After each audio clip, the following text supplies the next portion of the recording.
Welcome to our live meditation.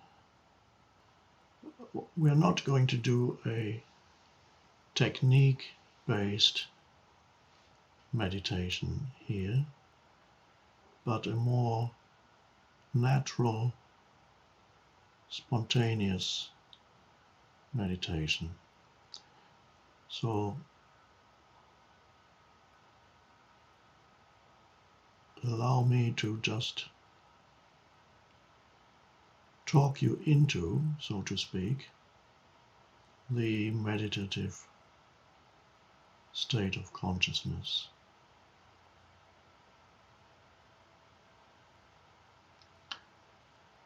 The two ingredients of our meditation session here are the words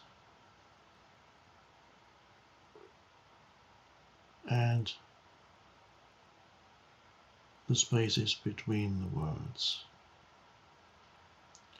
Yes, there's also the visual.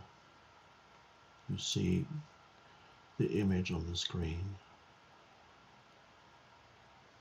But mostly it's the words that you pay attention to, and there's the silent spaces. And usually you would always just be waiting for the next thing the speaker says. But here, to enter the meditative state of consciousness, you become aware of the silent spaces too. You just notice them, like now.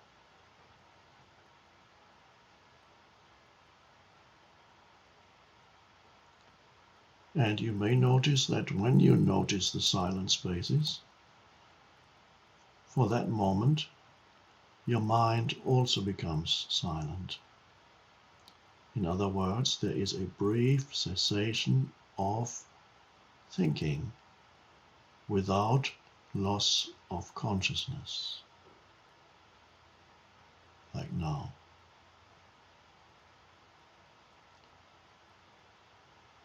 That is the beginning of the meditative state.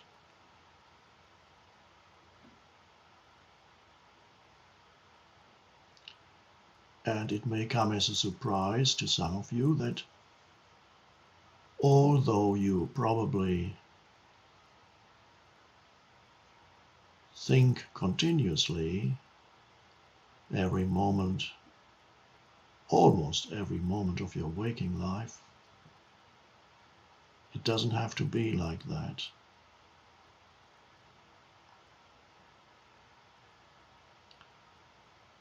You can invite into your life these still or silent spaces.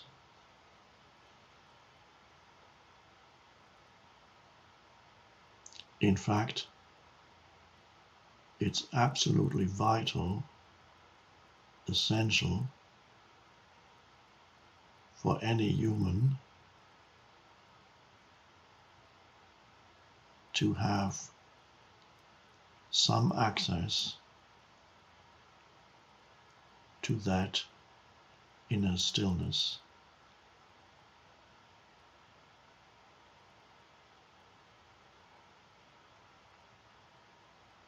Because that inner stillness is a source of great power and aliveness.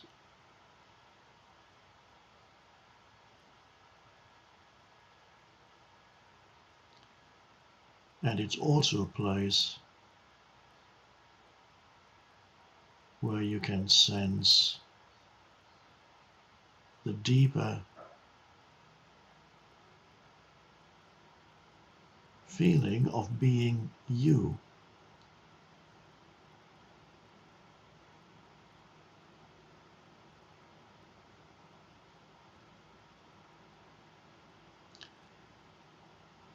The word I is used a lot. It's probably one of the most frequently used words in the language. I.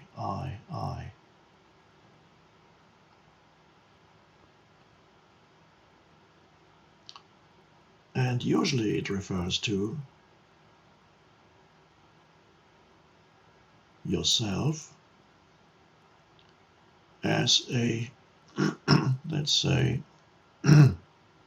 historical person, a person with a history. The history of you makes you into who you are as a person, your past. And then it includes the I, refers also, of course, to your current circumstances, whatever you identify with, whatever you derive your sense of self from, whether it's possessions, or you can derive your sense of self from your possessions. You can also derive your sense of self from your lack of possessions, which could be interpreted as either that you are worse off than other people, then you have a sense of identity there, made up of certain thoughts. Or it could be interpreted, the lack of possessions could be interpreted as, I am more spiritual than all those people who have these possessions. Which again, it's a sense of identity based on a little story in your mind. And usually the word I refers to that mental entity that consists of things that you, over a period of time throughout your life, have identified with mostly, and those things become your sense of who you are. Successes, failures, relationships, possessions, status in society, things that other people did to you, you did to other people. All those things become mental stories, and they give you your sense of self, and this is what usually the word I refers to.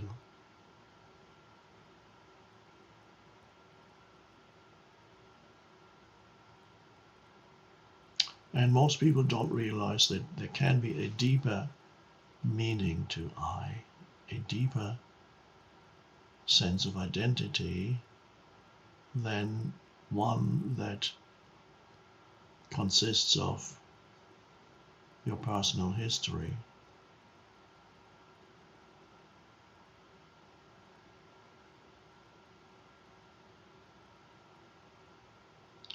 And meditation, in a wider sense, or the meditative state, is here to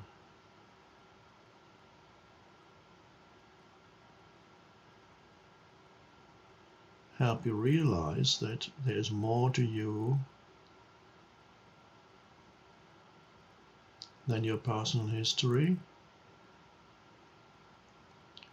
or the story in your mind about who you are, which may be predominantly great, that may be a fiction, but I'm better than most people. It may be predominantly negative, I'm a victim of everybody else. Or it may be a mixed bag for most people. It's probably a mixed bag of good and bad.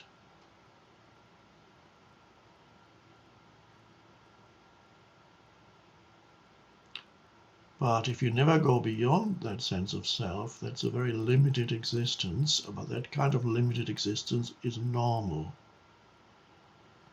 Whenever you watch movies and so on, it's usually about people who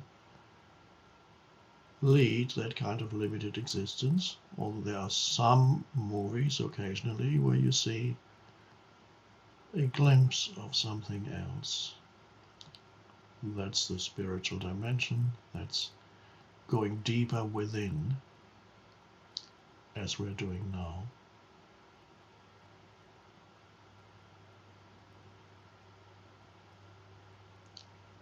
So when we come to that, you may remember I said, be aware of these silent spaces.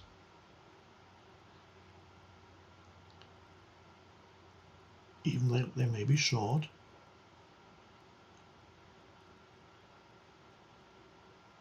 And as you become aware of the silent spaces, your mind becomes still. Just for that moment, like this moment.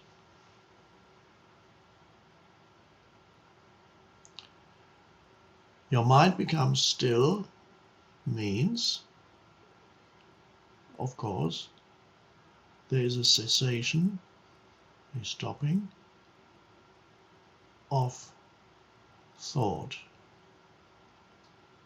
The voice in the head, as I sometimes call it, suddenly stops speaking. There's no longer any mental commentary about what's going on here or now, and there's no longer a mental projection into some future moment like what am I going to have for dinner or lunch or tomorrow. So what's left of you when there is that brief cessation of mind activity, but you have not gone to sleep. You are as alert as you were before. In fact, you are more alert than when you were engaged in thinking. And suddenly you go, oh. And for a moment, what's left?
Of you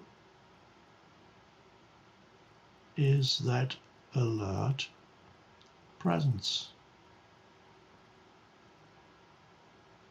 And the historical person has kind of temporarily disappeared. It's quite interesting. And without having any story in your mind to tell you.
You nevertheless get a very strong sense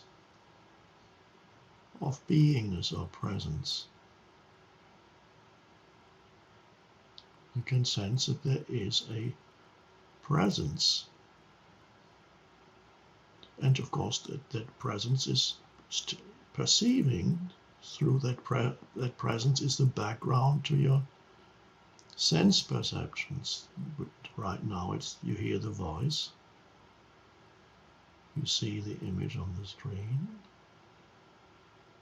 but no particular commentary on it.